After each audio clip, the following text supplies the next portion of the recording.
All right, so during our final push before map testing in our last unit, our biggest goal in my class is to just be the best readers we possibly can be so that we can be successful. And so in order to do that, we are going to be working on the 7 habits of a proficient reader. So we talked about the fiction signposts. We'll probably talk about nonfiction signposts, but we're going to kind of do this with the 7 habits. Some of you might have learned these in the past. If so, amazing. If not, we're going to always go through them, okay? So when I'm going through the PowerPoint, you'll see each slide will have it. So as we have like making connections right here, and then what readers do. Is it recording on my screen? No, I know. Anyway, you'll see on each slide that it'll say what readers do with each skill, and then give you specific sentence starters. So make sure that you're writing them down in the correct boxes as I'm going through these, okay? So, we have the 7 habits of a proficient reader, okay? And we got this cool slideshow that's a book. So, everybody's first thing, why do we need them? Why do we need to care? So it's going to help you to understand every single thing that you read. We call them habits because you're actually supposed to form it as a habit. So, in the future, you shouldn't have to consciously sit there and think like, okay, each of the 7 habits. Because they should be things that actually come naturally to you, okay? You need them in school to help you with literally every subject. You need them in real life so that you can get through basic things. As much as some people may hate reading, you cannot live as a productive and successful adult if you cannot read and understand what you read. It's just a part of life, okay? So this is a quote by a dude named Isaac D'Israeli, where he says, there is an art of reading as well as an art of thinking and an art of writing. So a lot of times it's easiest for us to learn things where we don't have to like actually consciously think about them. Reading, thinking, and writing are all an art. It's all something to be creative. I can't just give you a total formula for everything. You have to be able to actually think about it. So our first one, making connections. We have the text to world, text to text, and text to self. So what readers do here, you'll put that in that middle box on your paper. You need to think about what you already know and how it is connected to what you are reading. So the sentence starters, the best way to do that is to just start off with this reminds me of, and then connect it either to another text. So it could be a nonfiction thing that I've assigned. It could be something you've read outside of school, something else we've read in school, connected to the world. We got a lot of crazy stuff going on right now. And there's so much for you to build that knowledge off of, and then connect it to yourself. You can make a lot of meaning if you're actually building connections within your own self. Okay? Our second one, creating images. Visualization. So I need to make pictures in my mind of characters, conflicts, and settings. Authors use tons and tons of descriptive language. If you're not picturing what's going on, you're not seeing all the awesome stuff. So like when we read Mississippi Trial, and I made you guys all sit there and picture those 2 brothers like dancing around in their underwear and being really fat and sweaty. That scene wouldn't have been as awesome if we all hadn't taken that time to sit there and actually picture that. Okay?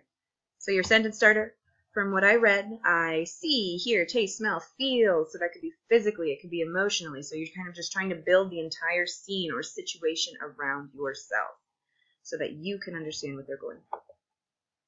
Our third one is inferring. We've talked about inferring a lot, but we've never really explicitly said what that means, at least not in my class. So it is noticing meaning that may not be clearly stated in the text. It's talking about reading between the lines. It's looking at the characters and being like, I can infer that this person is like this, or this person is gonna do this. So your sentence starter, very similarly, is going to be, even though it doesn't say it in the text, I know, think, or believe that blah, blah, blah, because blah, blah, blah. Okay? Our fourth one, not our last one. It's only number 4.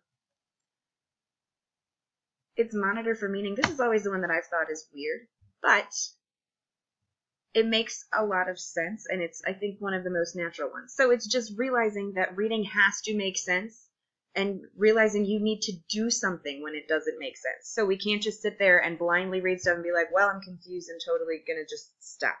I don't care about this. I don't need to know what's going on. That's not acceptable. We cannot do that. You cannot succeed and continue moving forward in your education and in your life if you constantly do that. So your first step is to be like, All right, what am I confused by? I'm confused by this, this, and this. And then you have to think, when I am confused, these are strategies that I know. These are different things that I know that I can actually do to alleviate my confusion. Okay? It is about understanding what you don't understand and realizing that there are different ways that you can make it better. Okay? Number 5, determine importance. So there are some times when you read stuff, and maybe not every single piece of it is like the most important thing in the world. So you need to realize what is important and what is not important. Focus on the most important points. Focus on the main ideas. What are you doing? Why do you look so... Anyway, our sentence starter for determining importance is just, I know this is important because. Okay, so it's just realizing the stuff that matters, identifying the stuff that matters, and thinking, okay, this I need to know. This is going to help me. Number 6 is synthesize. So when you are reading, you are constantly thinking about how all of the ideas actually fit together so that you can understand it. If you only focus on this thing and then this thing, and you don't ever think about those links, or which ideas are most important, which are not, you're never going to get it. So your sentence starter for that one is, I know this is a big idea because we talk a lot about main idea. We have to focus on those big ideas in a text, whether you're reading nonfiction, whether you're reading fiction, whether you're reading somebody's like blog post on Facebook or something. Anything that you read, you want to make sure that you actually realize what is important and what is not, because people fill stuff with dumb ramblings all the time. You got to be able to acknowledge what actually matters in each of them, okay? And our last one is questioning.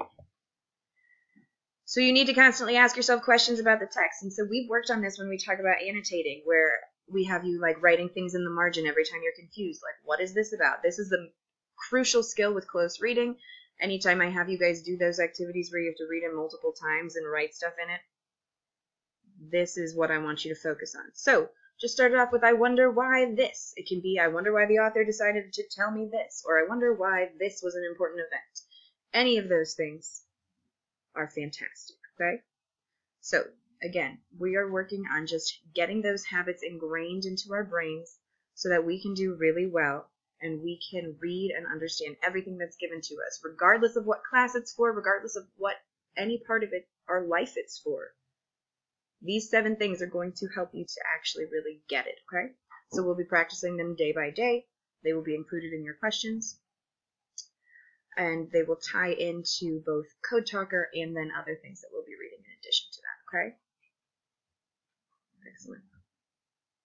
Oh, can you bring Liam over here?